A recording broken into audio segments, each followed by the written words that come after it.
Hello friends, मैं सौरभ आप सभी को अपने यूट्यूब चैनल सौरभ एकेडमी पे स्वागत करता हूं। साथियों, बीपीएससी टीआरई 4.0 से संबंधित आधुनिक भारत के इतिहास के प्रश्न का मैं एक सीरीज अपने यूट्यूब चैनल सौरभ एकेडमी पे शुरू करने जा रहा हूं, जो कि सभी अभ्यर्थियों के लिए 1 to 5 से लेकर 11-12 के सभी विषयों के शिक्षार्थियों के लिए ये क्या होगा, प्रासंगिक होगा। अगर आप मेरे यूट्यूब चैनल सौरभ एकेडमी पर नए हैं तो इस चैनल को सब्सक्राइब कर लीजिए और सेशन को अपने साथियों के साथ शेयर कीजिए और कमेंट बॉक्स में अपनी प्रतिक्रिया अवश्य करें। तो हम लोग शुरू करते हैं। 20 प्रश्न हैं इस आज के सीरीज में आधुनिक भारत से संबंधित। पहला प्रश्न है, चटगांव शस्त्रागार हमला किसने संगठित किया था? राजगुरु, सूर्यसेन, प्रफुल्ल चाकी, उपयुक्त में से एक से अधिक और उपयुक्त में से कोई नहीं। तो फ्रेंड्स, इसका सही उत्तर होगा ऑप्शन नंबर बी, सूर्यसेन ने 1930 में चटगांव शस्त्रागार हमला किया था। और साथियों बता दें, सूर्यसेन को 1934 में फांसी के द्वारा उनकी हत्या कर दिया गया था। अगला प्रश्न है, 1937 में प्रांतीय स्वायत्तता के अंतर्गत बिहार के प्रथम प्रधानमंत्री कौन थे? उस समय प्रधानमंत्री ही बोला जाता था मुख्यमंत्री को। पहला ऑप्शन है मोहम्मद यूनुस, श्री कृष्ण सिंह, प्रोफेसर अब्दुल बारी, उपयुक्त में से एक से अधिक और उपयुक्त में से कोई नहीं। तो इसका सही उत्तर होगा option number A, Mohammad Yunus. अगला प्रश्न, भारतीय राष्ट्रीय कांग्रेस के प्रथम मुस्लिम अध्यक्ष कौन थे? भारतीय राष्ट्रीय अध्यक्ष के प्रथम मुस्लिम अध्यक्ष कौन थे? R.A. किदवई, बदरुद्दीन तैयब जी, हकीम अजमल खान, उपयुक्त में से एक से अधिक और उपयुक्त में से कोई नहीं। तो सही उत्तर होगा बदरुद्दीन तैयब जी। कांग्रेस के तीसरे अधिवेशन 1887 के मद्रास अधिवेशन में कांग्रेस के प्रथम अध्यक्ष बदरुद्दीन तैयब जी को चुना गया था। वहीं दूसरा मुस्लिम अध्यक्ष की बात करें तो 1896 में कलकत्ता अधिवेशन में रहमतुल्लाह सयानी को दूसरा मुस्लिम अध्यक्ष चुना गया था। और इस अधिवेशन की विशेषता की बात करें तो इसी अधिवेशन में पहली बार वंदे मातरम गीत को गाया गया था। अगला प्रश्न है, निम्नलिखित में से कौन सा अधिनियम ब्रिटिश सरकार को बंदी प्रत्यक्षीकरण को स्थगित करने का अधिकार देता है? पहला है भारत परिषद अधिनियम 1909, भारत परिषद अधिनियम 1909, भारत परिषद अधिनियम 1919, रॉलेट अधिनियम 1919, उपयुक्त में से एक से अधिक और उपयुक्त में से कोई नहीं। साथियों, इसका सही उत्तर होगा ऑप्शन नंबर ई, उपयुक्त में से कोई नहीं। अगला प्रश्न है, सूरत विभाजन 1907 के बाद भारतीय राष्ट्रीय कांग्रेस पर किसका नियंत्रण हुआ था? चरमपंथी का, क्रांतिकारी का, नरमपंथी का, उपयुक्त में से एक से अधिक और उपयुक्त में से कोई नहीं। तो इसका सही उत्तर होगा चरमपंथियों का 1907 के बाद, यानी कि सूरत विभाजन के बाद भारतीय राष्ट्रीय कांग्रेस पर क्या हो गया था? नियंत्रण हो गया था, यानी कि अधिकार हो गया था। अगला प्रश्न है, मालाबार में मोपला विद्रोह किसका परिणाम था? बारदोली सत्याग्रह का, जालियांवाला बाग हत्याकांड का, खिलाफत आंदोलन का, उपयुक्त में से एक से अधिक और उपयुक्त में से कोई नहीं। तो इस ऑप्शन के अकॉर्डिंग इसका उत्तर होगा खिलाफत आंदोलन। लेकिन अगर इसमें असहयोग आंदोलन रहता तो अब इस प्रश्न का उत्तर क्या हो जाता? ऑप्शन नंबर डी हो जाता। यानी कि खिलाफत और असहयोग आंदोलन के संयुक्त आंदोलनों का क्या था? परिणाम था मालाबार में मोपला विद्रोह। लेकिन इस ऑप्शन के अकॉर्डिंग इसका उत्तर क्या हो जाएगा? Option number C. अगला प्रश्न है, ठगों का उन्मूलन किसके नेतृत्व में हुआ था? ठगों का उन्मूलन किसके नेतृत्व में हुआ था? लॉर्ड क्लाइव के नेतृत्व में, कैप्टन स्लीमन के नेतृत्व में, लॉर्ड मिंटो के नेतृत्व में, उपयुक्त में से एक से अधिक और उपयुक्त में से कोई नहीं। तो इसका सही उत्तर होगा कैप्टन स्लीमन के नेतृत्व में ठगों का उन्मूलन किया गया था। अगला प्रश्न, अफगानिस्तान के प्रति आक्रामक नीति किस वायसराय ने अपनाई थी?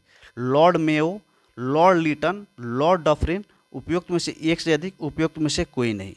तो लॉर्ड लीटन ने अफगानिस्तान के प्रति आक्रामक नीति अपनाई थी। वहीं साथियों लॉर्ड लिटन के कार्यकाल की बात करें तो 1876 से लेकर 1880 तक उनका कार्यकाल रहता है, जिसमें उन्होंने बहुत सारे कार्य किए। और लॉर्ड लिटन को साहित्य जगत में ओवेन मैरीडिथ भी कहा जाता है। क्या बोला जाता है? ओवेन मैरीडिथ बोला जाता है, मैरीडिथ भी बोला जाता है। किसको? लॉर्ड लिटन को। अगला प्रश्न, बिहार में 1857 के विद्रोह का नेतृत्व किसने किया था? बाबू अमर सिंह, हरे कृष्ण सिंह और कुंवर सिंह। उपयुक्त में से एक से अधिक और उपयुक्त में से कोई नहीं। तो इसका सही उत्तर होगा ऑप्शन नंबर सी, कुंवर सिंह के द्वारा बिहार में 1857 के क्रांति का नेतृत्व किया गया था।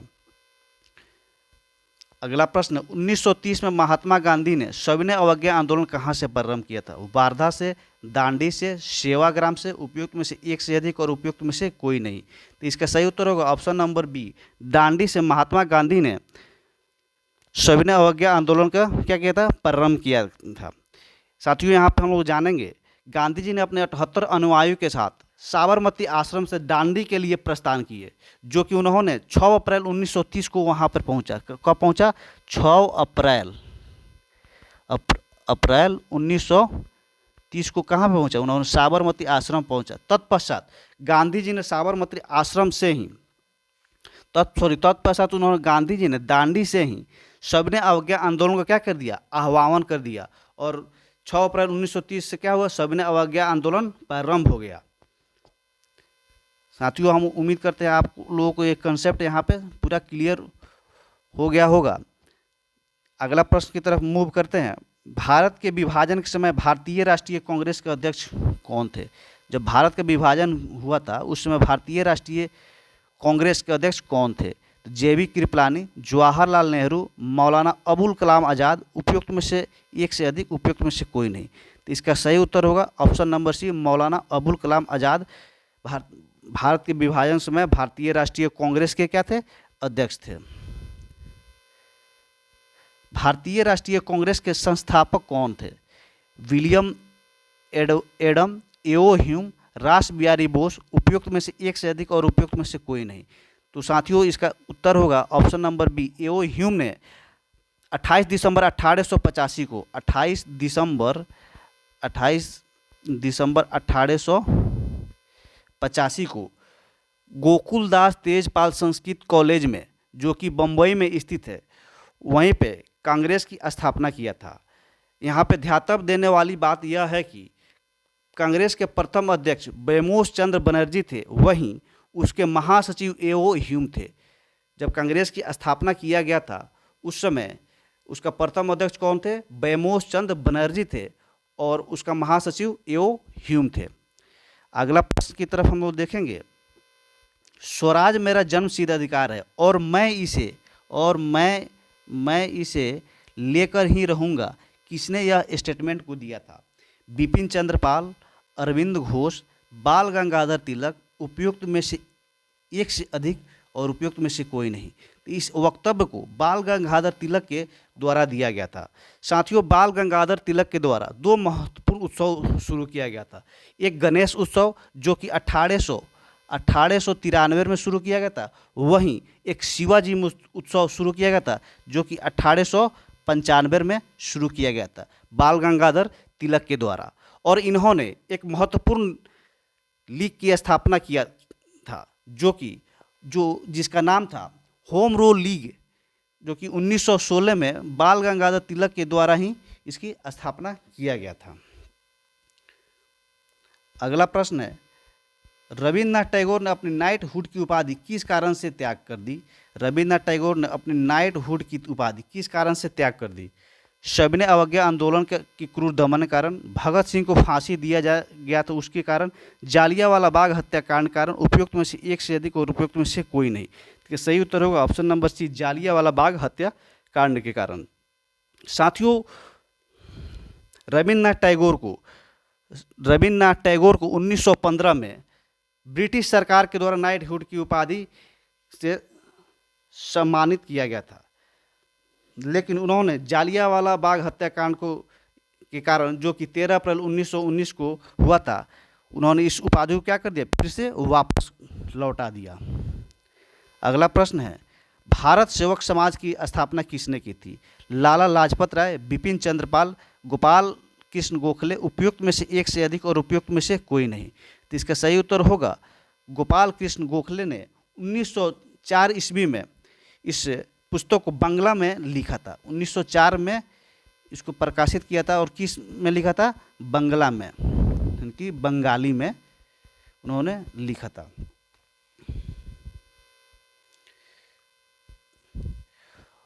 अगला प्रश्न है, काकोरी ट्रेन डकैती कांड में किन क्रांतिकारियों को फांसी की सजा दी गई थी? राम प्रसाद बिस्मिल और असफुल्ला खां को, वीर सावरकर और वासुदेव चापेकर को, प्रफुल्ल चाकी और खुदीराम बोस को। तो इसका सही उत्तर होगा राम प्रसाद बिस्मिल और असफुल्ला खां को काकोरी ट्रेन डकैती में इस फांसी दिया गया था। साथियों, काकोरी ट्रेन डकैती कब हुई थी, यहाँ पे यह बात जानने वाली है। 9 अगस्त 1925 को काकोरी ट्रेन डकैती कांड हुआ था। अगला प्रश्न है, दशेर कथा पुस्तक किसने लिखी थी? सखाराम गणेश देवेशकर, राजेंद्र प्रसाद, निवारण चंद्र, उपयुक्त में से एक से अधिक और उपयुक्त में से कोई नहीं। तो इसका सही उत्तर होगा सखाराम गणेश देवेशकर ने दशेर कथा पुस्तक की लिखी थी। अगला प्रश्न है, इंडिया फॉर इंडियंस किसने लिखा था? C R. Das, M G. Ranade, B D. Savarkar. C R. Das, M G. Ranade और बी.डी. सावरकर। तो इसका सही उत्तर होगा सी.आर. दास ने इस किताब को लिखी थी। साथियों, सी.आर. दास ने 1923 में स्वराज पार्टी की स्थापना की थी, जो कि सी.आर. दास और मोतीलाल नेहरू ने संयुक्त रूप से मिलकर इस पार्टी को क्या किया था? स्थापित किया था। अगला प्रश्न है, सत्यशोधक समाज की स्थापना किसने किया था? सत्यशोधक समाज की स्थापना किसने किया था? दयानंद सरस्वती, ज्योतिबा फूले, गांधी जी, उपयुक्त में से एक से अधिक और उपयुक्त में से कोई नहीं। तो इसका सही उत्तर होगा option number B, Jyotiba Phule ने। ज्योतिबा फूले ने 24 सितंबर 1873 को 24 सितंबर 1873 को सत्यशोधक समाज की स्थापना किया था। अगला प्रश्न है, साराबंदी आंदोलन 1922 में किसके नेतृत्व में प्रारंभ हुआ था? चित्तरंजन दास, सरदार वल्लभ भाई पटेल, राजेंद्र प्रसाद, उपयुक्त में से एक से अधिक, उपयुक्त में से कोई नहीं। तो इसका उत्तर होगा सरदार वल्लभ भाई पटेल के द्वारा 1922 में इस आंदोलन का नेतृत्व किया गया था। तो साथियों, यहाँ पे 20 क्वेश्चन का सीरीज यहीं पे समाप्त होता है। अगर आप चैनल पर नए हैं तो सौरभ एकेडमी को सब्सक्राइब कीजिए और अपनी प्रतिक्रिया कमेंट बॉक्स में अवश्य कीजिए, और आपकी प्रतिक्रिया के लिए मैं अपेक्षित रहूँगा। धन्यवाद।